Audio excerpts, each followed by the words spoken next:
2018년 7월 19일 목요일, 가슴속에 품고 있는 타지기서를 문득 꺼내보고 싶은 이가 꿈과 희망을 찾아 베트남에 온 평범한 두 남자의 특별한 이야기, 굿모닝 비엔남 16번째 방송 지금 시작하겠습니다. 예, 프로님 안녕하십니까? 네, 안녕하세요, 사장님. 잘 지내셨습니까? 아유, 잘 지내고 있죠. 이번에는 진짜 오랜만에 본 게 아닌 건가? 며칠 전에 봤죠? 3일 전에 봤나? 3일 전에 봤어요. 아, 그게 청취자 여러분, 저희가 녹음기를 네. 사가지고 테스트를 나름 한다고 바로 했는데 약간 좀 엉망진창이 됐죠. 완전 엉망진창. 그래서 제가 아침에 밤에 올리고 나서 아침에 해롱해롱한 기분으로 이제 이 프로한테 연락을 했죠. 이거 올려도 되겠냐, 지울까 하는데 답이 늦게 왔고 그 사이에 댓글이 너무 많이 달렸어. 늦어버렸어. 늦어버렸어. 돌이킬 수 없더라고요. 그래서 돌이킬 수 없는 강을 건넜어. 예, 그날 또 제가 또 미리 문제가 좀 있었지 않습니까? 베트남 공항에서. 아, 그렇죠. 말씀드려야 될까? 부모님 들으셔서 말하면 안 될 수도 있는데. 에이, 괜찮아요. 뭐, 그거 뭐 나쁜 것도 아닌데. 면세점에서 제가 좀 쇼핑을 했어요. 네. 쇼핑을 하고 이제 비자 작성을 위해서 이제 창고에서 이제 그걸 적고 있는데. 네. 이제 서류 작성을 하고 그 서류를 그 공항 직원한테 제출한 다음에 돌아서니까 제 네. 면세 가방이 없어졌어요. 그 물건을 그러니까 공항에서, 인천공항에서 사서 오이바이에 들어와서 샀죠. 비자를 쓰는 사이에 옆에 놨던 짐이 사라진 거죠. 한 5분 남짓되는 시간에 아주 빠르더라고요, 친구들이. 이거를 뭐 말씀드린 이유가 이제 곧 여행철이지 않습니까? 베트남이 또 이제 한참. 지금 이제 7월이니까 곧 있으면 휴가철. 네, 그래서 반면교사라는 뜻에서 좀 만약에 여기 오시는 청취자분들께서 좀 조심하라는 의미로 제가 말씀드리는 겁니다. 이거 그래서. 네. 저도 베트남에서 3년 이상 살아가지고 이제 당할 만큼 당했다고 생각했는데 이게 또 막상 또 당해보니까 굉장히 화가 나더라고요. 그래서 처음 당하신 거 아닌가요? 저 예전에 뭐 소매치기도 한번 당하긴 했었는데 또 소매치기 당했어요? 제가 당했죠, 길에서 예전에. 뭐 잃어버렸어? 핸드폰 굉장히 싸구려 폰이었는데 갤럭시 한 3 정도 됐을 거예요. 3이나 4 정도 되는 폰 예전에 제가 쓰고 있었는데 네. 그걸 누가 이렇게 쓱 훔쳐가더라고요. 그래서 만약에 베트남에 오시게 되는 분들, 다시 말씀드리지만 치안이 안전한 나라지만 조심하셔야 된다. 부분 좀 있을 수가 있어요. 있을 수가 그런데 그래도 이제 제가 항상 여행하시는 분들 중에서 네. 좀 안타깝게 생각할 수 있는 부분은 베트남에 무슨 도둑놈 천진지 하시는 분들이 있어요. 전혀 그렇지 이제 않습니다. 뭐 오면은 네. 막 가방을 앞으로 막 메시고 막 다니시는 분들이 있는데 그 정도까지는 아니고. 앞으로 매세요, 뺏기기 싫으면. 근데 괜히 그것 때문에 여행을 즐기시지 못할까봐. 그렇죠, 그렇죠. 네, 그냥 일상적으로 여행을 하시되 네. 뭐 남이 쉽게 이렇게 채갈 수 있는 위치에만 뭘 안 두시면 되고 네. 지갑도 가방 안에 두면 돼요.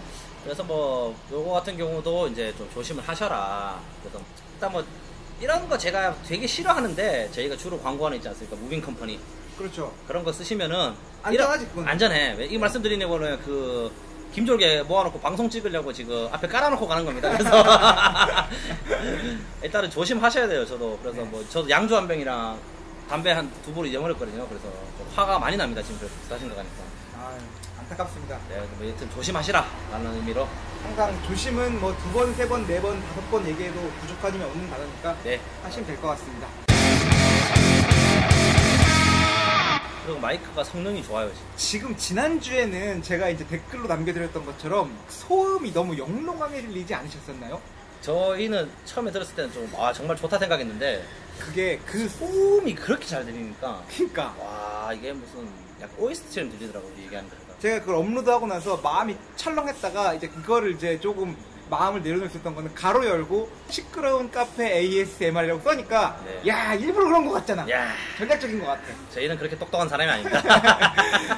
근데 이 마이크에 대해서 좀 말씀드리고 싶어요. 네. 최근에 제가 열어놨던 카카오톡 비밀 채팅으로, 비밀 채팅이라는 건 좀 그러네. 하여튼 1대1 채팅으로 이제 한국에 계신 한 최원장님이 저에게 연락이 오셔가지고 네. 두 청년이 해외에서 고생하고 있는 모습이 너무 이렇게 기특하기도 하고 대견하기도 하고 좀 마음에 후원해주고 싶다는 마음이 생기셨다고 하면서 네. 개인적으로 계좌번호를 여쭤보셨어요. 그래서 제가 지난주에 살짝 우리 지난 방송에서 언급을 하긴 했는데 하여튼간 뭐 그게 중요하진 않고요. 네네네. 하여튼 저희가 무려 6잔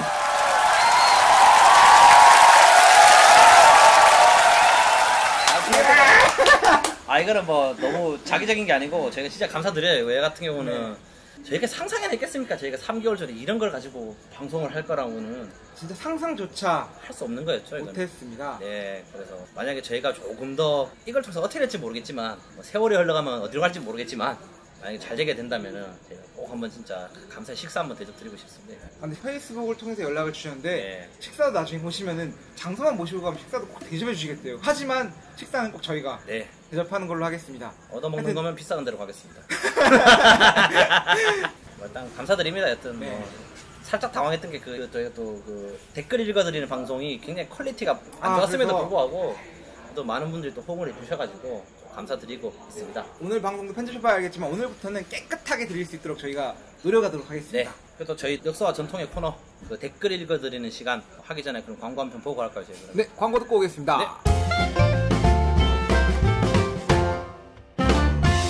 친구야, 우리 하노이에서 한국으로 가는 비행기 시간이 새벽 1시인데 호텔 체크아웃 이후에 오후 저녁 시간 동안 캐리어 맡길 만한 곳 없을까?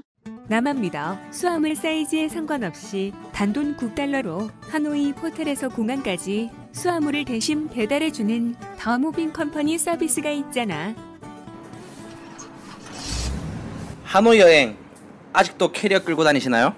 수화물 핸즈프리 서비스 더 무빙 컴퍼니. 역사와 전통을 자랑하는 광고 읽어드리는 시간 시작하겠습니다. 광고가 아니죠, 댓글입니다. 아, 댓글 죄송합니다. 광고를 읽어주고 싶어 빨리. 많은 광고주 여러분 부탁드리겠습니다. 제가 광고를 읽을 수 있는 그 날이 오기를 손꼽아 기다리고 있겠습니다. 제가 어디까지 그때 말씀드렸죠? 어디까지 말씀을 드렸는고 하면은 네, LS와 2811님. 저희가 그래서 이 고친 방송을 찍고 있습니다. 네. 근데 지난주 토요일에 혹시 뚝섬 물섬 일찍 갔다 오셨나요? 제가 뚝섬은 어디 뚝섬에 돼요 근데 제주도 있어요? 뚝섬은 저희 서울에 뚝섬역, 뚝섬 유원지. 안 가봤습니다 저는. 뭐 뚝섬에 물회집 맛있으면 추천 부탁 주시면은 저희가 나중에 물회 먹으러 뚝섬 가서 한번 연락드리겠습니다. 이거는 제가 네. 말투 목소리 듣고 했지만 그럴 리가 없어서 패스하셨대요. 그럴 리가 없을 거예요. LSY 2811님께서 또 댓글 남겨주셨는데요. 호치민에 10번쯤 갔는데 한 번은 공항에서 1군 지역 호텔을 가는데 10만 동이 나왔는데 미터기에 100만 동이라고 찍히니까 그 돈 다 달라고 했대. 참고로 공항에서 제대로 된 택시를 탄 것인데, 야, 한 번은 또 1군에 있는 빈껌 커피빈 사거리에서 택시 탔는데 갑자기 100불을 와, 달라고 하는 이런 사람들이 있습니다. 문제가 있죠 종종. 그래서 네. 저희 방송을 들어보시면 알겠지만 뭐 마일린 택시 이런 거 많이 타시고 그랩 타시고 인정받는 택시들을 꼭 타시는 네. 걸 추천드리겠습니다. 아니면은 그랩 네. 이용하시면 되고요. 그리고 알포인트 재밌게 봤습니다. 제가 고등학교 때인가 한번 본 걸로 기억하는데 뭐 영화 내용은 기억이 잘 안 나는데 꽤 재밌게 본 영화를 제가 기억을 하고 있거든요. 그래서 네. 추가에 혹시 영화 특집이나 좀 뭐 문화 특집 이런 걸 다룰 일이 있으면은 저희가 이건 참고에 두고 방송에 진행하도록 하겠습니다. 그리고 벚꽃지다님께서 우리가 슬퍼하던 청취자 댓글편에다가 또 1,000원을 주셨습니다. 네. 감사드립니다. 감사드립니다. 네. 야망패자님께서 또 연속으로 인턴편에 처음으로 또 후원해 주셨고요. 감사드립니다. 그 다음에 또 ASMR 우리 시끄러운 카페편에서 또 후원해 주셨습니다. 감사합니다. 그리고 중간에 보시면 이 에피소드의 첫 후원자가 되어주세요. 이게 그렇게 눈에 밟히셨다고. 아, 여러분들 이 에피소드의 첫 후원자가 꼭 되어주시길 부탁드립니다. 네, 감사드립니다. 그리고 저도 깜짝 놀랐는데 이 EJ 편에 4,290명이 1,455만 8,100원 후원하신 화면을 이 팟빵 댓글로 남겨 보여주셨어요. 이렇게 되기를 바라신다고 하면서. 저희가 1,400만 원 후원하면 뭐 어떻게 할까요, 이거는? 일단 10%는 좋은 곳에, 10% 너무 적나? 적당히 보고 뭐 이건 좀 고민해봐야 될 것 같아요. 솔직히 말씀드리면은 뭐 50만 원, 100만 원이면은 괜찮습니다 할 수 있는데 앞자리가 이게 뭐 많아져 버리니까 이건 좀 고민하기 좀 고민되네. 그래도 뭐 일단 저희가 굉장히 많은 금액도 저희 청취자분들 이름으로 기부하는 걸로 진행하고 언젠가 저희도 이런 날이 오겠죠? 올 겁니다. 반드시 올 겁니다. 네, 응원해 주셔서 감사드립니다. 노마아드님께서 어제 댓글 내용이 좀 처지는 내용이었군요. 어쨌든 지금도 베트남에 애정이 많고 베트남 생활에 대해 궁금한 것도 막 걸었습니다. 노천 카페 써다의 씨앗 까먹으면서 유저자가 좀 때려드리겠습니다. 씨앗은 씨앗이라면 이게 해바라기 씨. 해바라기죠. 해바라기가 그렇게 씨가 많은가요? 그런 것 같아요. 해바라기 씨 무지하게 까먹는데? 알을 많이 까나? 해바라기가 알 깎는다는 표현이 있나? 알 깠잖아요. 아닌가? 하여튼 저희도 지금 노천 카페에 있습니다. 제 단골 카페. 오늘도 사장님을 보니까 저는 카페 된다 주로 먹거든요. 설탕 없이 해서. 그냥 주세요, 그냥 이거를. 자동으로. 자동으로. 그래서 물어보는 게 담배 필요하냐, 두 번째로. 자동적으로 물어보십니다, 저한테는. 그리고 또. 이응님께서 저도 90년도 말쯤 마사지샵 차리려고 동남아 여기저기 6개월 정도 살다 싶었는데 이 방송 들으면서 그때 힘들었던 추억들이 새록새록 떠올라요. 저희 동남아 성조 강한 말소리는 정겨운 BGM 같아서 좋아요. 계속 방청하고 싶어요 라고 하셨습니다. 아 근데 90년대 말에 오셨으면은 진짜 선구자신데. 아 정말 프론티어예요 이거는. 프론티어. 아 굉장합니다 이건 진짜. 이거는 응의 띠엔송 띠엔풍이에요. 선봉 선봉이요? 선봉인. 좀 이상하지 않은데. 하여튼 이거 진짜 대단하신 것 같아요. 왜냐면은 저희 주변에도 뭐 사업하시거나 일하시는 분들이 베트남에 일찍 오셨다 그래도 보통 2000년대 초반 뭐 이렇게 오시는데 그렇죠. 90년대 후반에 오셨다고 생각하실 정도면 굉장히 깨어있으신 분. 베트남하고 대한민국이 수교한 게 1993년도이기 때문에 90년대면 진짜로 이때 오셨으면 교민 수가 뭐 200명, 300명, 그 상사 주재원 플러스 대사관, 직원 빼고는 뭐 거의 없는 상태. 예전에 제가 듣기로는 뭐 노이바이 공항에 입국 심사를 받으려면 어디 뭐 트랙터를 타고 가서 이상한 간이 건물에서 했다 뭐 이런 얘기 제가 들었었거든요. 진짜요? 93년도 때는 그랬대요 그게. 그러니까 제대로 된 시설이 없으니까 비자 만들려면은 비자 사무실이 약간 무슨 컨테이너 사무실 같은 데 했다라는 뭐 도시 괴담인데 혹시 만약에 이 편 들으시고 그게 맞다고 하시면은 댓글 남겨주시면 저희가 또 그거는 뭐 저도 들은 얘기입니다. 저도 그래서 네 그리고 컨퍼스머스님께서 또 댓글편에 또 1000원 보내주셨습니다. 감사드립니다. 이게 무슨 불어 같은 건가? 그러니까 이거 좀 어떤 뜻인지 꼭 좀 댓글로 남겨주세요. 저희가 찾아볼 수 있는데 좀 이상하게 그렇네. 저도 그냥 듣고 싶어요. 저희가 무슨 뜻인지. 왜 그러냐면 저희 베트남 이름이 있는데요. 이렇게 뭐 응우엔 뭐 띠엔 뭐라고 할까 권 이런 게 있으면은 항상 이 영어를 모르는 사람 베트남어를 모르는 사람 읽으면 영어식으로 읽는데 굉장히 어색하고 기분이 안 좋거든요. 맞아. 저희가 읽는 이 단어 뜻이 읽는 게 틀렸을 수도 있잖아. 네. 그러면 또 기분이 안 좋으실 것 같아서 좀 부탁드리겠습니다. 올바른 읽는 법에 대해서 알려주시길 부탁드리겠습니다. 네. 그리고 골드문트 이님께서 엄사님 이거 읽어주세요. 엄사장님께서는 아무래도 전주 소재 국립대를 다니셨나 보군요. 저도 그곳에서 최근에 대학원을 졸업했답니다. 저는 지금 준비하고 있는 자격증 시험을 잘 보고 나서 베트남에서 일을 해보면 어떨까 생각만 하고 있어요. 언젠가는 한번 해외에서 일해봤으면 어떨까 하는 꿈을 가지고 있었는데 엄사장이 프로님을 보니 대단하다는 생각이 드네요. 항상 방송 재밌게 들고 있습니다 라고 하셨는데 맞죠? 어떻게 하셨지? 내가 한 번도 얘기한 적이 없는데. 정확합니다. 선배님이신가요? 후배님이신가요? 모르겠습니다. 그리고 한번 꼭 뵙기를 원하겠습니다. 네, 요거 같은 경우는 해외에서 일하고 싶다는 꿈 이런 걸 하시니까 꿈을 응원 드리고 싶어가지고. 왜냐면은 이 프로편 들으셨으면 아시겠지만 제 같은 경우는 이제 29년 동안 군대로 저는 대구에서 나왔거든요. 그래서 저를 아는 모든 사람들이 얘기하는 게 저는 대구에서 일을 할 줄 알았대요. 공무원이나 순경 같은 거 하면서. 그래서 평생 거기 살 줄 알았는데 근데 저는 어떻게든 여기까지 와게 됐거든요. 꿈은 이루어지니까 보다 보면은 언젠간 좋은 일 있지 않겠습니까? 라는 말씀 드리고 싶어요. 그냥. 꿈은 이루어집니다. 네, 그리고 하쿠나 마타타님 읽어주십시오. 인생극장 엄사장편에 10,000원 보내주셨습니다. 감사드립니다. 네, 정말로 감사드립니다. 네. 엄사장편에 자꾸 이렇게 후원이 물리네. 좋아. 난안 해주더라고요. 2% 편의 첫 후원자가 되어주십시오. 아니, 후원하신 분이 있을 것 같았는데 제가 한번 확인해 볼게요. 네. 완자님께서 ASMR이 역시 목소리가 엄청 클리어하게 들린 단점은 옆 테이블 아줌마의 공격적인 목소리도 너무 클리어하게 들리네요 라고 하셨습니다. 일단은 아줌마는 아가씨긴 했는데 공격적인 분이셨어요. 그렇죠. 이 우노 그 게임을 하고 있는데 뭐 이렇게 소리를 질러대. 그러니까 애들이 말씀드리면은 이상한 카드 게임을 하는데 네. 얘들이 한 1,000원에서 500원 정도 돈을 벌고 치더라고요. 그러니까 돈이 걸리니까 애들이 좀 목소리가 높아져서 그러니까 더 공격적으로 느껴지는 게 아닌가라는 생각이 듭니다. 콜드님께서 아주 오랜만에 댓글 남겨주셨습니다. 네. 항상 방송 잘 듣고 있습니다. 뜨거운 한여름을 지내다 보니 5월 하노이 여행 갔던 때가 계속 떠오르네요. 엄청난 더위와 습도, 그때도 그렇게 더웠는데 요즘은 어떨지 그때 고생은 했지만 좋았던 기억이 더 많이 나 또 가고 싶은 생각이 드네요. 특히 음식이 너무 맛있어요. 호텔 조식으로 나오는 쌀국수조차 맛있었어요. 이렇게 댓글 남겼습니다. 빙수라고 써놓은 팥빙수 같은 거를 젊은 애들이 먹는 것도 신기했다고 하셨고 일단은 지금 습도가 덥고 습하죠. 지금은 시원하고 습한 거 아닌가? 그러니까 오늘 낮 기준으로 했으면 더웠잖아요. 아 그렇죠. 더웠죠. 지금 여기가 약간 우기는 아닌데 비가 지금 굉장히 많이 오고 있습니다. 하루에도 2번씩 굉장히 큰 비가 내리고 있고요. 그래서 되게 습한 상태고 더운 걸로 치면 지금 한국이 더 덥다고 합니다. 지금. 그렇죠. 한국이 더 덥다고 베트남. 네, 친구들이 제가 어제 저희 알 친구들끼리 단톡방에서 얘기를 했습니다. 저희가 네.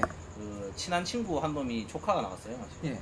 그래서 조카애가 날이 더워가지고 막 칭얼댄다 이제 뭐 이런 얘기를 하면서 좀 힘들다라고 얘기하니까 제가 나도 덥다라고 하니까 친구들이 그걸 띄우는 겁니다. 한국과 베트남의 날씨를 비교하면. 비교한 거. 예, 한국은 지금 36도 7도가 찍히고 있다. 베트남은 꼴랑이가 32도 아니냐. 예, 건방지지 마라. 건방진 소리를 하고 있다라고 해서 제가 알겠다라고 해서 넘어가긴 했는데 일단 습하고 되게 습하고 그러니까 아마 콜드님께서 오셨을 때랑 비슷할 것 같아요. 지금 봤을 때. 지금 아마 지금 태풍이 올라온다고 하니까 또 비가 좀 많이 오는 것 같기도 하고 태풍이 그치고 나면은 좀 본격적으로 더 더워지지 않을까 이렇게 생각하고 있습니다.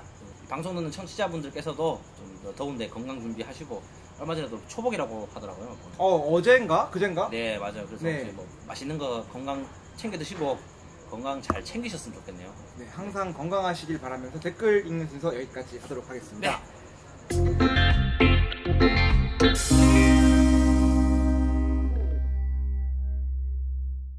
이번 방송 주제 같은 경우는 저희가 아까 말씀드린 것처럼 원래 PPL을 좋아하진 않는데 김졸개 네, 회사 이야기를 많이 하는 이유가 있지 않습니까? 오늘? 저희가 베트남 비즈니스하는 공부에 대해 소개시켜드리려고. 예, 보통 일전에 저희 비즈니스 편을 들어보시면 알겠지만 그거 같은 경우는 회사 대 회사 그렇죠. 약간 뭐랄까요 포지션 있는 사람들끼리 만났을 때 네. 어떻게 비즈니스를 하는지에 대해서 이야기를 한 건데 네, 그건 에티켓 정도고 예, 이번에는 이제 조금 다른 스타트업 편. 그러니까 많은 분들이 궁금해 하실 거예요. 왜냐하면 저희한테 댓글도 많이 다셨고 그리고 워낙 또 한국에서도 이제 레드오션 시장이다 보니까 외국 쪽으로 이제 비즈니스를 꿈꾸시는 분들이 많으시더라고요. 그렇죠. 그래서 준비했지 않습니까? 저희가 베트남에서 스타트업 살아남는 편. 그렇죠. 과연 어떻게 준비를 해야 되는지, 뭐가 애로사항이 있는지, 뭐에 대해서 저희가 준비하려고 또 저희 친한 친구 중에서 또 본의 아니게 또 이게 또 사업하시는 친구가 있어가지고 불러서 이렇게 얘기를 하려고. 지금까지 한 두세 차례 만나셨던 분인데요. 우리 네. 김졸개로 졸개. 할까요? 아니면 사장으로 할까요? 그때 김 대표 아니었어? 김졸개도 한번 나오고 김대표도 한번 하고 오늘 뭘로 하고 싶으세요? 졸개로 가죠. 김졸개 모시겠습니다. 네. 인사 부탁드립니다. 네, 안녕하세요. 김졸개라고 합니다. 그래서 오늘 같은 경우는 일전에 저희가 두 가지 방송 주제로 김졸개와 함께 했죠. 첫 번째가 사랑 이야기. 그렇죠. 사랑 이야기. 두 번째가 그 예전에 그 양 선생님, 예, 양 여행 선생님 특집. 투어 가이드 편. 네. 요번에는 진짜로 자기 하는 이제 업종에 대해서 네. 얘기를 하려고. 자기가 하는 업종이라기보다 베트남의 제너럴한 창업시장, 어떻게 사업을 시작할 수 있는가에 대해서 배워볼 수 있는 시간이었으면 좋겠습니다. 네. 일단은 뭐 하시는 일 그럼 간단히 소개 한번 해주세요. 다시 한번. 저는 지금 여행 관련 업종에서 일을 하고 있죠. 여행자, 한국에서 베트남이나 뭐 일본이나 뭐 외국 분들이 베트남 놀러 오셨을 때 그분들에게 자유롭게 여행을 하게 해드리기 위해서 그분들이 수화물, 캐리어나 골프백들을 공항에서 호텔에서 공항으로 이렇게 배송하고 보관해드리는 서비스를 제공해드리고 있습니다. 네. 저희가 이 서비스로 말씀드릴 것 같으면 베트남에 1억 명 인구가 살고 있는데 유일한 일을 하고 계신 분이세요. 맞습니다. 진짜 단 하나뿐인 경쟁사가 없는 독과점. 독과점. 모노폴리. 이거 문제가 좀 많은 것 같은데. 네. 미국이었으면 이게 독과점 정책에 걸려서 그렇죠. 빵에 가실 분인데 지금 베트남이다 보니까 지금 괜찮습니다. 네, 이게 호치민, 하노이, 다낭 할 거 없이 유일하게 하고 네. 계신 분이세요. 그래서 여러분 굉장히 진짜 어렵고 힘들게 모신 이분이니까 좀 주의 집중해서 들어주셨으면 좋겠어요. 제가 궁금한 게 있는 게 첫 번째로 이 일을 준비를 하실 때 뭐 여러 가지 이유가 있으셨을 거예요. 근데 시장을 보셨을 거 아니에요. 이게 왜 될 것 같은지. 그러니까 예를 들면은 뭐 뜬금없이 예를 들면 어딜까 알래스카에다가 이거 하진 않았을 거 아니야. 예를 들면. 그렇죠. 예를 들면 하필이면 베트남 하노이에다가 몽골의 고비 사막 한복판에 이걸 짓진 않았을 거니까. 그래서 왜 궁금해요 처음에. 어떤 계기로 이 사업을 시장을 어떻게 보셨는지. 일단 처음 이 사업을 하겠다 생각했던 건 제 경험 때문에 시작하게 됐고요. 일단 무슨 경험? 베트남을 제가 여행을 했는데 그때도 돌아가는 비행기가 밤 비행기였어요. 베트남 이 지역 특성상 밤 비행기가 많은데 근데 호텔 체크아웃 시간 12시고 비행기 시간은 새벽 1시인데 그때까지 캐리어를 호텔에 놔뒀다가 다시 돌아오기 너무 귀찮고 한 번에 그냥 보냈다가 보관하는 방법이 없을까 해서 검색을 해봤는데 아무도 없더라고요. 왜 없지? 너무 좋은 서비스 같은데 해서 제가 알아보게 됐죠. 이 시장에 대해서. 예. 그래서 처음에 사업 시작하기 전에 베트남 어쨌거나 여행 쪽에 일을 하시는 거잖아요. 그죠. 여행 쪽 시장을 그러면은 이게 뭐 청사진을 있게 보신 거예요, 어떻게? 아니 뭐 한국에서도 너무나 유명하잖아요. 지금 베트남 여행지가 굉장히 뜨고 있다는 거는 뭐 한국 사람이라면 누구나 알고 있는 사실이고 그래서 제가 한번 베트남에 과연 밤 비행기가 얼마나 되는지 한번 알아봤어요. 근데 예. 한국이랑 시차도 있고 또 한국까지 가는 비행기 시간, 그 거리 시간이 한 4시간, 5시간 되거든요. 이 특성상 한국에서 베트남에서 한국 가는 비행기는 오후 12시 아니면 밤 11시 이후 새벽 이 두 타임밖에 없더라고요. 근데 대부분이 새벽에 몰려 있고요. 그래가지고 한국에서 놀러 오신 분들은 대부분 돌아가실 때 밤 비행기로 가시는구나 라는 걸 착안해서 뭐 한국뿐만 아니라 뭐 유럽이나 일본도 마찬가지고 그래서 충분히 뭐 이런 수요는 굉장히 많겠다는 생각으로 시작하게 되었죠. 지금 이 서비스는 또 설명드리지만 한국 사람들을 위한 서비스가 아니라 전 세계에 있는 모든 사람들을 위한 서비스라서 홈페이지 themovingvn.com에 들어가 보시면 5개국어로 서비스가 지원이 되고 있죠. 그렇죠. 네, 굉장히 많은 나라의 사람들을 대상으로 서비스를 진행하고 있습니다. 엄사님께서 그 우리 방송을 듣고 계시는 그 외국 분들한테 영어로 네. 간단하게. Hello everybody, this is LA 이거 진짜 탁반 tôi muốn giới thiệu về một công ty của Quang Jin đấy. 잠깐만. 이 정도로만 딱 하는 걸로 하겠습니다. 아유, 이거 훅 찔렀는데, 답변을 잘했어. 김서영이 베트남어가 아주 굉장히 유창하세요, 지금. 하여튼간, 그렇습니다. 제가 잠깐 말씀드리면 베트남이 제가 하노이에 있는 얼마나 되는지 모르겠는데, 다낭 같은 경우에는 하루에 다낭으로 들어오는 편이 직항만 10편이 넘는데요. 네. 10편 잡고, 한 대에 200명을 잡으면은 하루에 들어오는 사람이 몇 명? 2,000명. 그런데 보통 사람들이 평균적으로 체류하는 날수는 5일이죠. 그러면 2,000 곱하기 5. 몇만 명이 그냥. 만 명이 네. 최소 다낭 기준으로만 해서 10,000명이 상시적으로 다낭에 체류하고 있는 거래요. 그래서 이 여행 시장이 어마어마하게 큰데 베트남에 또 비행기가 비어서 오는 경우가 거의 없다고 하니까 맞아. 제가 볼 때는 김 사장님의 사업이 진짜 너무나 잘 되고 있을 것 같아요. 그래서 좀 궁금한 게 사업의 초창기 때 리서치를 하시잖아요. 시장 조사를. 그렇죠. 예를 들면 한국에서 만약에 제가 시장 조사를 한다면은 뭐 여러 가지가 있을 거 아니겠습니까? 뭐 한국에 있는 통계 자료도 있을 거고 저희가 주로 찾는 게 이제 그 코트라 아니면 검색 엔진. 그렇죠. 뭐 N이나 G나 뭐 이런 거 라이코스 이런 거 통해서. 라이코스? 있나 요새? 10만이 이런 걸 통해서 검색을 하는데 그러니까 좀 궁금하긴 해요. 왜냐면은 그 김졸개 씨가 이제 이게 처음에 이제 사업을 시작하기 전에 시장 조사를 어떻게 하신 거예요? 그렇죠. 이 시장이 얼마나 되고 내가 이 중에서 얼마 정도 차지할 수 네. 있겠다라는 가능성을 딱 보고 들어오는 거 아닙니까? 그렇죠. 성격이 되게 신중하신 분이라 가지고 제가 여쭤보는 거예요. 저 같은 사람이었으면 그냥 무작정 해보자인데 이 친구 같은 경우는 좀 되게 리서치를 많이 했을 것 같기 때문에 왜냐하면 많은 청취자분들도 궁금하실 거 아니에요. 하고 싶은 업종이 계실 건데 그 업종에 대해서 진짜 리얼리티하게 어떻게 시장 조사를 할 수 있는지에 대해서 궁금해하실 것 같아가지고 질문 드리는 건데. 예. 그렇죠. 한국에서 뭐 코트라나 뭐 이런 관련 자료들을 많이 보실 것 같은데 이런 코트라 자료들도 대부분 다 제가 잘은 모르지만 베트남 통계청이나 뭐 이런 데서 나오는 자료를 갖다 바탕으로 이렇게 단지 해석만 그런 자료들이 대부분일 것 같아요. 그래서 저는 코트라 자료도 무료 참고했지만 그래서 제가 안 되는 베트남어지만 뭐 주변 사람들 도움도 많이 받고 뭐 구글 번역기 막 돌려가면서 베트남 그런 통계청이나 뭐 이런 베트남 정부에서 발표한 그런 자료들을 많이 찾아봤어요. 그리고 실제로 발로 뛰어서 뭐 이렇게 취재라고 하기 좀 그런데 뭐랄까요? 제가 듣기로는 이 김졸개께서 이 태국에 이 관련된 시장이 있다 보니까 태국에 있는데도 이제 시장 조사 다녀오시고 어떻게 사업이 운영되고 있는지 벤치마킹도 하시고 이렇게 한 걸로 알고 있는데. 그렇죠. 아니 제가 이 사업을 계획을 하고 인터넷 찾아봤죠. 뭐 다른 나라나 혹시 베트남이나 뭐 이런 데서 하고 있는 데가 있을까 했는데 아니나 다를까 베트남을 제외하고 웬만한 국가에서는 다 이 서비스가 있더라고요. 그 중에서도 관광객들이 가장 많이 가는 나라 중에 하나가 태국이다 보니까 태국도 이게 발달이 많이 됐더라고요, 이 서비스가. 네. 그래서 태국에 있는 그 업체도 많이 제가 시험도 해보고. 시음은 마시는 거고 먹는 거예요? 그러니까 체험도 해보고 뭐 자료도 많이 참고를 많이 했죠, 그쪽이. 아무래도 저희 회사보다 먼저 창업을 했었어요, 그쪽이. 네. 그래서 저희가 배울 점은 많이 배우고 뭐 이렇게 하게 된 거죠.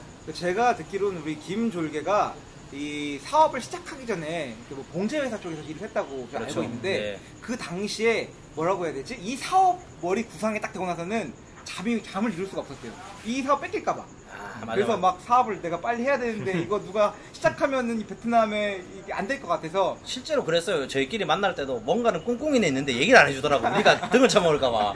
아니 불신이 많은 친구예요, 아주. 이게 아니라 제가 이렇게 뭐 이렇게 떠벌리고 이런 걸 별로 안 좋아해서 이게 뭔가 확실히 틀이 잡힐 때까지 그냥 말을 안 했던 거예요. 아니야, 당신 눈빛은 그게 아니었어. 그런 소리 하지 마. 근데 그때만 해도 저희가 좀 약간 비웃었던 게 좀 있었어요. 이거 되겠나? 저는 웃지 않았습니다. 남의 꿈은 웃으면 안 됩니다. 뭐 그렇게 얘기하면 내가 뭐가 돼? 엄 사장님은 많이 비웃었죠. 나는 응원했습니다. 청취자분들의 꿈은 저는 응원하고 있습니다. 근데 그랬는데 저는 이제 존경하는 게 이거를 진짜로 그런 생각하는 단계에서 넘어가서 실제로 비즈니스를 운영하고 있고 수입을 창출하고 있고 대단한 거예요 사실. 네네. 왜냐면은 아시다시피 한국에서도 이걸 하기가 쉽지가 않아요. 근데 멀리 이말리 타국 땅에서 그렇죠. 이경말리 타국 땅. 네, 여기를 이렇게 하신다는 건 정말 전 리스펙을 합니다. 이게 또 그냥 잠깐 궁금한 건데 우리 김 사장 김졸개가 한국에 창업을 전공했다고 알고 있는데 창업 꿈나무죠. 여기 또 이 창업 전공한 거고 전공이 이 사업에 도움이 됐는지 이게 궁금해서요. 뭐 안 됐다고는 할 수 없죠. 제가 네. 뭐 대학교 4년 동안 배운 게 뭐 창업을 어떻게 하는지, 뭐 사업 계획서 쓰는 법, 뭐 이런 걸 배우긴 했는데, 술 먹고 놀러 다니는 거 배운 거 아닌가? 나 그런 거 같은데. 아니 뭐 술 먹고 놀러 다녀도 수업은 들었으니까. 아이. 그래서 뭐 그래도 뭐 지식적인 거는 뭐 그렇게 많이 못 듣는다 하더라도 뭐 그런 분위기는 많이 익숙해져 있으니까 그런 창업에 대해서 선배들도 창업하신 분들도 있고 뭐 창업하신 분이 직접 와서 저희 대학교에서 강단에서 수업을 듣기도 하고 하니까.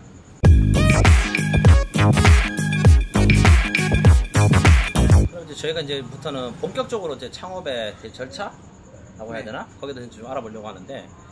제가 뭐 말씀하세요. 그러니까 제가 생각할 때 가장 외국에서 창업을 하기 위해서 가장 넘어야 될 가장 큰 벽은 당연히 누가 뭐래도 언어 아니겠습니까?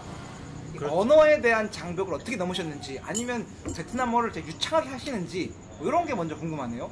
왜냐면 청취자분들께서도 베트남어를 잘하시는 분도 있겠지만 네. 대부분 뭐 저처럼 못하는 사람들이 많을 거란 말이에요. 많을 거란 말이에요. 네네. 그래서 그런 거에 대해서 좀 궁금한데 또 어떻게? 그죠. 언어적인 문제가 제일 크죠. 사실 저도 베트남어를 그냥 뭐 이름이 뭐예요? 뭐 이 정도는 할 줄 아는데 뭐 이거를 뭐 비즈니스적으로 뭐 같이 토의를 한다거나 뭐 이렇게 뭐 거래를 한다는 그 수준이 되지 않아가지고 네. 언어가 제일 컸죠. 그래서 그 차선책으로 보통 뭐 영어가 되시는 베트남 분들하고 영어를 얘기하거나 뭐 영어가 제가 뛰어나지 않지만 그래도 어느 정도는 그렇게 하거나 아니면은 한국 분들이 베트남에서 사업하시려면 기본적으로 통역분들을 한 명씩은 같이 일을 하셔야죠. 그렇죠. 네. 네. 지금 그건 이제 다른 사람 얘기고 네. 그래서 본인은 본인은 어떻게 그 어땠냐고. 벽을 넘으셨는지 아, 저도 통역의 힘을 많이 빌렸죠. 그게 여러분이 좀 아셔야 되는 부분이 베트남이 인건비가 굉장히 좀 저렴합니다. 그렇죠. 그래서 일반적으로 사무직 직원을 채용하려면은 아까 이따가 좀 김졸개가 자세히 얘기하겠지만 한 한국 돈으로 30만원, 40만원이면 충분히 채용을 하는데 그렇다고 해서 통역원이 그렇다고 생각하시면 이거는 굉장히 큰 오산이시고요. 통역은 하루만 여러분이 와서 부리신다고 하더라도 하루에 100불입니다. 100불 최소. 그때 뭐 한 달 기준으로 생각하시면은 100만 100만 원에서 원 120 좀 정도? 예, 그 정도 생각하시면 될 거예요. 도대체 그럼 우리 근데 그것도 좀 싸긴 하네요. 생각해보면 한국에서 사업하려고 일반 직원 고용하려면 200, 300 줘야 되는데 맞아. 통역원을 100만 원 주면은 왜냐면은 그거 같은 경우는 저도 물어봤어요. 저희 회사 통역한테 예전에 한번. 네. 뭐냐면은 너희 일당으로 하면은 요즘에는 많이 받는 데는 150불씩 받는데요. 잘하는 친구들 같은 경우는. 그런데 너희는 왜 프리랜서 통역을 안 하고 여기서 일을 하냐라고 하는 얘기가 일이 맨날 들어오는 게 아니기 때문에 그렇지. 프리랜서 통역 안 하고 직장을 다니면서 네. 프리랜서 일이 들어오면 휴가를 그냥 기가 막히게 쓰고 나갑니다. 맞죠. 100불 벌러. 100불 벌러 갈만하죠. 저라도 벌 것 같아. 뭐 그렇습니다. 그러면 뭐 일단은 언어적인 문제는 중요하다 사실은. 기본이죠, 통역은 어떻게 보면. 이거 어차피 2화, 3화의 방송 때 얘기한 거니까 네. 까고 가시죠. 지금 여자친구분께서 그거 아니십니까? 지금 한국말 잘하시니까 도움 많이 제 받으셨잖아요. 여자친구가 한국어를 전공한 사람이어가지고 한국어를 굉장히 잘해요. 그래서 그분의 도움을 굉장히 많이 받았죠. 뭐 전공이 그냥 잘하는 정도가 아니라 그 초반 방송 들으신 분은 알겠지만 실제로 제가 말한 하루에 100불씩 받고 통역을 필드를 뛰시는 전공자시면서 한국말 굉장히 잘하시는 네, 분이세요. 맞습니다. 여자친구의 힘을 빌려서 인건비를 들이지 않고 창업을 하다. 야, 좋습니다. 이거 세이브를 굉장히 했죠. 좋은 방법이 될 수가 있겠네요. 한국말을 하는 여자친구를 만나라. 좋은 팁입니다. 밑줄 2개 쫙쫙 치고 이렇게. 밑줄 2개, 별표 빵! 네.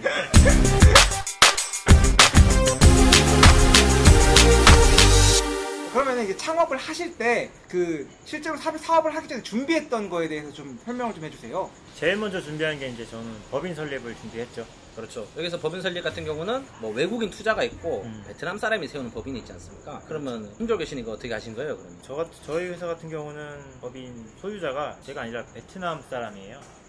제 여자친구 이름으로 법인을 설립하였고요. 이게 웬만하면 제 이름으로 한번 해보려고 했는데 저희 회사가 업종으로 치면은 운송업이기 때문에 유통 운송업. 근데 이게 베트남에서는 이 외국인이 운송업을 사실상 할 수가 없다고 하더라고요. 그러니까 뭐 네. 좀 첨언을 보태자면은 형식적으로 라이센스가 나오긴 하는데 한 번도 받아본 사람이 없다. 법적으로는 바뀌었다고 네. 하는데 실제적으로는 불가능하다고 이렇게 말씀을 하시더라고요. 그래서 뭐 저도 뭐 이건 엄사님께서 잘 하시는 건데 제가 듣기로도 그 베트남 내에서 자국민 밥그릇 건드리는 거는 라이센스가 잘 안 나온다고 들었어요. 그렇죠.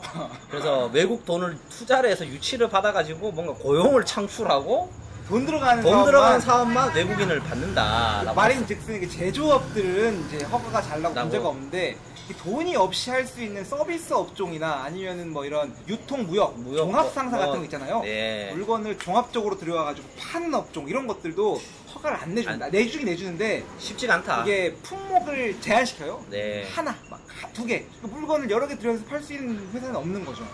그래서 만약에 청취자분들께서도 사업을 생각하시는 분들이 있는데 한번 더 이런 건 좀 생각을 하셔야 될 것 같아요. 네, 그렇죠. 네. 이게 말 그대로 외국인 이름으로 사업하는 게 뭐 나쁘진 않은데 파고 들어가면 제한되는 사항이 무지하게 많거든요. 그리고 김 사장 같은 경우에는 본인의 업종 자체가 생각했던 업종 자체가 외국인이 할 수 없는 업종이었다고 보시면 될 것 같고. 네. 그리고 뭐 다른 외투법인 같은 경우도 뭐 팔 수는 있지만 뭐죠 그 투자금이라든지 뭐 법규 같은 경우가 한국이 그 자국민이 만드는 것보다는 되게 좀 복잡하니까 그렇지 않습니까? 네. 그렇죠. 이 비용이 외국인 투자 같은 경우에는 하려면은 법인 설립되는 비용이 최소 3,000불에서 5,000불 사이가 그냥 이 법인을 세우는 데만 들어갑니다. 그 통과 비용이죠, 그냥 그게. 그렇죠. 예. 그건 뭐 딱지 받으려고. 그렇죠. 이 라이센스 받으려고 내는 비용인데 예. 우리 김졸개는 어떻게 됐는지 한번 소개해 줄래요? 저 같은 경우는 현지인 이름으로 회사를 설립했기 때문에 비용 같은 거 굉장히 저렴했죠. 굉장히 저렴한 게 얼마? 10만 원이 안 들었던 것 같아요. 이야, 10만 원도 안 들이고. 서류 비용만. 네. 이거 같은 경우는 다시 말씀드리지만 베트남 사람이 법인 만들 때 얘기입니다. 그리고 그렇죠. 예, 10만 원 정도 들으셨고 다른 것도 뭐 있을까요? 근데 이제 실제로 네. 이제 와 보시면은 한국 사람이 자기 이름으로 뭔가를 한다는 게 좀 제한사항이 많다 보니까 네. 진짜로 많은 사람들이 외국인의 이름을 빌려가지고 현지인의 이름을 빌려가지고 네. 사업을 하십니다. 그러면서 이제 근데 어쨌건 이게 좀 쉬운 일은 아니잖아요. 내 돈을 남한테 맡겨가지고 남의 이름으로 사업한다는 맞습니다. 사실이. 그래서 제가 듣기로는 명의 빌리는데 한 10% 정도 준대요. 그러니까 호치민 기준으로 예를 들면은 베트남 사람의 명의를 빌리지 않습니까? 네. 제가 뭐 예를 들면 엄 사장님의 명의를 빌리면은 수익금의 10% 정도를 명의 비용으로 준다고 제가 들었거든요. 그렇게 하는 경우도 있고 네. 안전장치를 많이 내는데 네. 뭐 개인적으로 서약서를 쓰고 이거는 내 거다 이렇게 하는데 이게 상관없어요. 좋긴 좋은데 이제 항상 저희가 이제 업무를 하면서 이런 부분을 안 추천해드리는 거는 향후에 사업이 커졌어. 그러면 사람이 욕심이 생기는데 한 방에 가는 거예요. 만약 문제가 생겼어 이거를 법정으로 갖고 들어가면은 100% 답이 없어요. 100%입니다. 명의가 자기 건 아니니까. 명의가 내 게 아닌데. 네. 그래서 장단이 있다 분명한 건. 그 대신에 그래서 제가 봤을 때 베트남에서 사업을 할 때 가장 중요한 게 제가 뭐 김졸가 그랬던 것처럼 믿을 만한 사람을 찾는 게 그렇죠. 중요한 게 아닌가. 그 믿을 만한 사람의 가장 좋은 거는 혈연 관계죠. 혼인 동맹, 그렇죠. 혼인 동맹. 메리지 얼라이언스인가? 우리 그 김졸개는 언제 동맹을 체결? 뭐 그러지 마세요. 빠른 시일 내에 네. 알겠죠? 뭐 그렇고 두 번째가 그러면 뭐 법인 설립 같은 경우는 그러면은 만약에 제가 말씀드린 것처럼 베트남 사람 명의로 했다라고 하면은 뭐 이제 서류 준비하고 뭐 돈만 납입을 하면은 뭐 문제가 되는 게 없는 겁니까? 그래서 그렇죠. 뭐 그쪽에서 서류를 준비해주는 회사들도 있고 근데 네. 대부분 이게 변호사들이 많이 하더라고요. 변호사들이 하는데도 불구하고 뭐 10만 원 내외로 뭐 가능하실 거예요. 뭐 현지 얼마나 소요되나요? 기간은? 기간도 굉장히 금방 돼요. 뭐 신청하면 뭐 내일 오늘 신청하면 내일 그 라이센스가 정도는 나옵니까? 아니고 내 하루 걸리는 건 아니고 일주일 내외로 걸리더라고요. 보니까 베트남에서 하루 만에 될 거라고 생각하세요. 그런 거 없죠, 그렇죠? 없어요. 총리가 지시해도 안 될 거예요, 옛날에서. 아니 그 외국인 투자로 하면은 뭐 몇 개월 이상 걸리지 그렇죠. 않습니까? 못해도 2달 뭐 이 정도 걸리지 않나요? 네. 그렇죠. 3달 잡으셔야죠. 네. 그래서 그런 건 염두에 두시라. 그리고 그러면 이제 신청하는데 서류 이 다큐멘테이션 하는 작업이 좀 어렵거나 뭐 그러진 않나요? 아니요. 사업 계획서를 써야 되거나. 사업 계획서는 쓰지 않고요. 거기 보면은 베트남에도 이게 사업에 대해서 그 사업 번호가 있어요, 다. 아, 라이센스 번호 말씀. 라이센스 번호. 그러니까 뭐 운송업이면 번호가 몇 번이고 막 이런 거를 자기가 등록하고 싶은 그 사업의 분야만 적어서 그 대행해 주시는 분에게 전달하면 그분이 다 알아서 나머지는 처리해 주시니까. 관공서를 가거나 뭐 이렇게 할 필요는 없단 말씀인가요? 그렇죠. 그분 만나서 그냥 만날 필요도 없이 그냥 뭐 이메일을 보내시거나 뭐 그러셔도 바로바로 해주니까. 문제가 없다. 제가 궁금한 거는 출자금 관련해가지고 물론 그 회사에 출자금 물어보는 게 아니라 이게 돈을 어떻게 납입하고 뭐 이런 과정이 있지 않나요? 뭐 예를 들면 한국 같은 경우는 뭐 그 여행사 쪽으로 하려면은 뭐 그 자본 투자금 1억 원 이상이 필요하다 네네네. 이런 법규가 있거든요, 사실은. 그렇죠. 뭐 혹시 베트남도 그게 따로 정해져 있나요, 어떻게? 베트남도 있죠. 베트남도 뭐 그 사업 분야에 따라서 필요한 최소 자본금이 있는 분야도 있고 뭐 없는 분야도 있으니까 그거는 뭐 서치를 하시라. 다양하니까 제가 여기서 딱 어떻다라고 말씀드릴 수가 없습니다. 아, 그럼 어차피 그거는 그냥 제 통장으로 준비를 해서 이를테면 현지인 이름으로 사업을 할 경우에 현지인한테 계좌 이체를 해주고 현지인이 그걸 가지고 가가지고 법인 설립하면은 며칠 후에 라이센스가 나오는 이런 그렇죠. 개념인 거라고 보거든요. 네. 아, 통장 명의는 그러면 김졸개 씨 명의가 아니에요, 그러면? 그렇죠. 통장 명의는 회사 건데 예. 그 회사 회사의 소유가 주인이 베트남이니까. 그러니까 제가 궁금한 게 회사 명의로 그 입출금 통장을 만들면 그거를 김졸개 씨 명의로 못 만들어요, 그러면? 제 명의를 만들 수가 없죠. 아, 그게 외투법인이 아니기 때문에. 그렇죠. 제 명의로 만들면 그게 제 회사지. 아, 현재 이 상황을 잠깐 저는 정리해드리면 오너는 우리 김졸개의 여자친구 회장님께서 네. 오너가 되시는 거고 그 오너가 이제 서명을 해가지고 우리 바지 사장은 김졸개로 한다 이렇게 돼 있는 상태에서 지금 현재 김졸개가 사장으로 그렇죠. 월급쟁이 사장으로 예, 예. 돼 있는 겁니다. 월급쟁이 사장. 그렇죠. 아, 그러면은 지금 월급 받는 건데 월급의 포지션을 넓히면 되는 거 아니에요, 지금? 뭐 회사 그렇죠. 회사 수익금은 네. 70% 내가 먹겠다는 거. 얘는 그런 거 아니야? 뭐 맞죠? 계약하기에 따라 나름인데 네. 그 계약서 다 쓰니까 뭐 어차피 그러면 두 번째가 궁금한 게 또 비즈니스 하려면 장소가 필요하지 않습니까? 그렇죠. 사무실을 구해야 되는데 음, 여기서 사무실을 어떻게 구하셨는지 구하는 그러니까 방법이나 이런 거 처음에 제가 궁금한 게 좀 그 아이들을 한 그 이상적인 사무실이 있었을 거 아니에요, 김졸개가 생각했을 때. 그렇죠. 사무실. 네, 그래서 그런 거 좀 사무실 얻는 과정을 한번 얘기해 주세요. 처음에 저도 사무실을 구하려고 여러 군데를 많이 돌아다녔죠. 돌아다니기 전에 일단 인터넷으로 검색을 먼저 하고 여기도 부동산 업체들한테 연락을 먼저 해서 네. 그 뭐 매물이 있는 오피스들을 많이 돌아다녀 봤죠. 근데 뭐 일단은 우리가 사무실을 구한다 싶으면 뭐 이렇게 뭐 바퀴벌레 나오고 뭐 이럴 만한 걸 상상하진 않잖아요. 아, 아니죠. 깔끔하고 그 유리문이 쫙 돼 유리 있고 통유리로 돼가지고 막 이렇게 네. 막 그런 사무실은 일단은 너무 비싸고요. 얼마 정도 하죠? 비싸다는 걸 평수 말합니까? 기준으로 해도 되고 그때가 그러니까 제가 구하려는 곳이 이 호환게임 근처라서 네. 그쪽이 좀 땅값이 좀 비싼 근처라 많이 비싼데죠, 거기? 네. 명동이 서울의 명동이랑 비슷하다고 보시면 됩니다. 네. 진짜로 명동. 명동식 땅값입니다. 그쪽이라 제가 뭐 이렇게 뭐 그때가 한 50m 제곱? 50제곱미터. 10제곱미터가 1000불이 넘었죠. 50제곱미터면 평수로 했을 때 18평 정도? 1000불, 1500불 정도? 20평. 좀 안 되죠, 네. 1000불 정도? 그 50 조그만한 방 하나 빌려 1000불 정도 되는 데도 있고. 기가 막히게 비싸네. 그럼 그 1000불이라는 게 궁금한 게 월세예요? 아니면은 월세죠, 월세. 연계약을 해서 일시불로 주는 겁니까? 아니면은 그 연으로 줘도 되고, 보통 3개월, 6개월, 1년 이런 식으로 그건 계약하기 따라서. 계약하기 따라서. 물론 계약은 1년으로 하고, 이 돈 납부는 뭐 3개월, 6개월 나눠서 하는 거고. 입지 조건은 고려하신 게 있으세요? 아, 뭐 여행 쪽이니까 호환게임을 잡아야겠다 생각하신 거예요? 아니면? 저 여행 관련 업종이다 보니까 아무래도 이 고객들하고 가까운 데에 위치해야 되지 않나 싶어서 여행객들이 많이 가는 호환게임 쪽으로 사무실을 잡았죠. 그런데? 근데 지금 또 계시는 사무실은 또 실제로 알아봤던 1000불짜리는 안 가셨잖아요.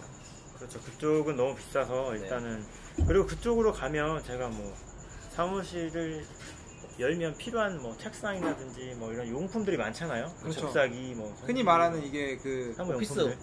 오피스 이큐먼트. 무옵션, 노옵션으로 노옵션, 가시는 노옵션. 거니까. 네. 근데 뭐 그런 것도 다 비용이잖아. 돈이잖아요. 그래서 네. 알아보니까 베트남에도 이 공유 사무실이라고 그렇죠. 코워킹 플레이스라는 전문 네. 용어를 쓰기도 하죠. 굉장히 많더라고요. 그래서 그쪽으로 알아봤죠. 그쪽 알아봤더니 상대적으로 굉장히 저렴하고 가격도 저렴하고 합리적이고. 합리적이고 그리고 중요한 거는 그쪽에서는 이미 용품들이 다 구비가 돼 있어요.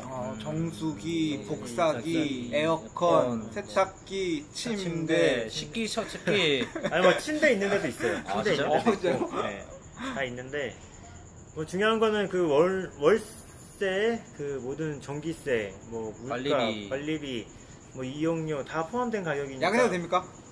새벽 2시까지 야근. 그거는 제가 알기로는 그 코워킹 플레이스 오피스마다 다른데 네. 제가 있던 데는 그 상관이 없었어요. 근데 이거를 만약에 사업장을 얻으실 때 오피스를 얻으실 때 정말 잘 보셔야 돼요. 왜냐면은 저희 회사 사무실이 이전을 할 때 문제가 있었어요.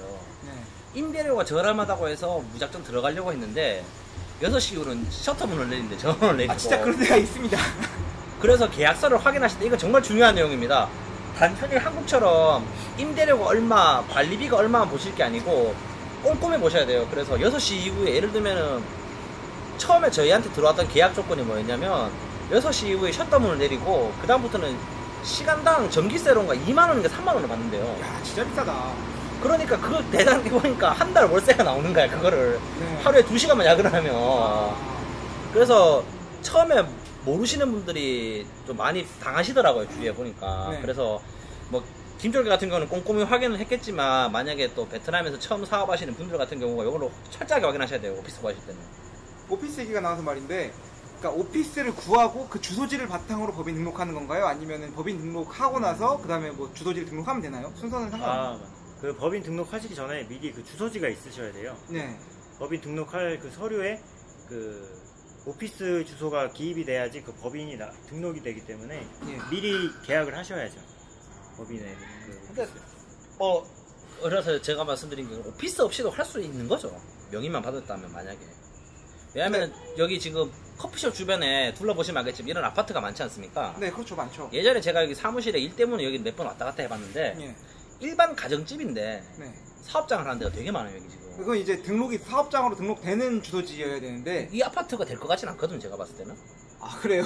아니, 여기가 그 오피스텔 형식으로 돼 있으면 가능할 수도 있습니다. 그런 게 들어가면 일반 가정집이에요. 베트남 가정집. 근데 이제 주소지 등록하는 거죠. 그러니까 여기도 어쨌건. 그러니까 제가 말씀드리는 게 실제로 근무하는 주소랑 네. 그 오피스 등록하는 주소가 다를 수 있지 않냐라고. 할 수 있습니다. 네, 그 저 주변에 그렇게 하시는 분들 많이 계신데 네. 이제 사무실 주소하고 전화번호만 내주는 일을 하시는 분이 계십니다. 네. 그래서 전화번호 내주면은 주소지랑 거기 등록한 다음에 전화는 다시 또 저희 집으로 돌려주죠. 맞죠. 네, 그렇게 하시는 분들이 있으니까 그것도 방법이 될 수가 있죠. 그래서 뭐 제가 이거 말씀드린 이유가 뭐 혼자라든지 되게 처음에 작게 시작하는 같은 경우는 굳이 뭐 이렇게 큰 오피스를 빌릴 필요가 없이 네. 가정집에서 일을 하시면서 등록을 할 수 있는 방법이 있지 않나 싶어가지고 제가 말씀드린 거예요. 그렇게 하실 수도 네. 있고 지금 김졸개가 쓰는 것처럼 코워킹 플레이스에 들어가시는 것도 방법입니다. 하노이 네. 기준으로만 해도 한 7개는 되는 걸로 7개가 넘죠. 넘어요? 엄청 많아요. 엄청 여기. 많죠.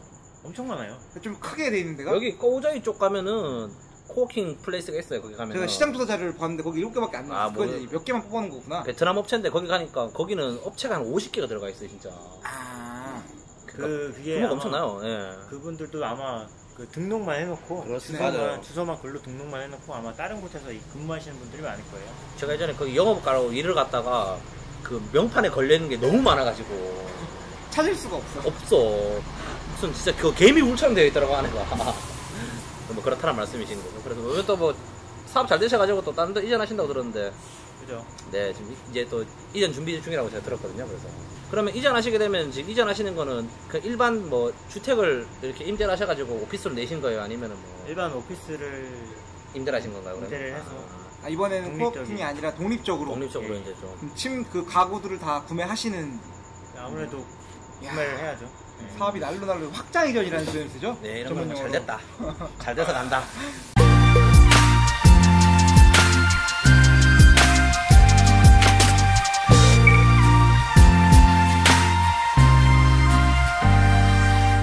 재미있게 들으셨다면 구독과 좋아요, 그리고 하트를 꼭 눌러주세요. 2부 방송에서 만나요. 굿모닝 비엠남, 안녕.